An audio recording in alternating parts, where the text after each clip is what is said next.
দেখো আমাদের এখন বাজে 10:30 রাত্রি, কিন্তু খাওয়া দূরের কথা, হ্যাঁ কখন খাওয়া হবে ঠিক নেই। এখন সুন্দর করে ডাইনিং টেবিলটা সাজানো হবে, সবাই হাতাহাতি করছি। এর মধ্যে এগুলোতে অনেক চকলেট আছে, এগুলো রেখে দিই সরিয়ে। আচ্ছা, এর মধ্যে অনেক রকমের ফুল রয়েছে, চলো দেখতে থাকো তোমরা কেমন সাজানো হয়। প্রথমে এটাকে ভালো করে মোছা চলছে। 1 বছর থেকে ওই পর্দাটা উপরে রয়েছে, টেবিল ক্লথ। এই দেখো ঘড়িতে বাজে 10:30, এখন এইসব চলছে। আর আমার বর এখন স্নান করেছে। টেবিল ভালো করে মোছার পরে ম্যাটগুলো পেতে দেওয়া হলো, এগুলো আমি করেছি, দাদাভাই বের করে দিল আর আমি এগুলো পেতে দিলাম। এরপরে মা প্লেটগুলো সাজিয়ে দিল।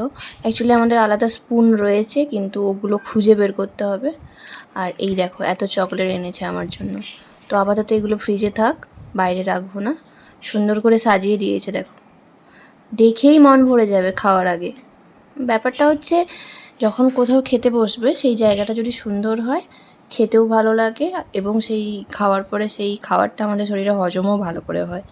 একটা সুন্দর অ্যাম্বিয়েন্স চারিদিকে। ভাবছিলাম যে লাইটটা অফ করে দেবো উপরে লাইটগুলো, কিন্তু তারপর দেখলাম না, খুব একটা অন্ধকার হয়ে যাবে তখন। আর ওদিকে কুলারটা চালিয়ে দিয়েছে, মানে একদম দারুণ একটা ফিলিংস হচ্ছে। আর এখানে আছে খেজুর ভেজানো দুধ, আমি সেটা বানিয়েছি, ক্ষীরের মতো বানানো হয়েছে। এই যে দুভাই এইভাবে সাজিয়ে দিতে বলছে, ওইভাবেই দাও, যেভাবে দেখিয়ে দিয়েছে ওইরকম দেখিয়ে দিয়েছে, ওইভাবেই করো। বাবার তো অনেকটা খাওয়া হয়ে গেছে।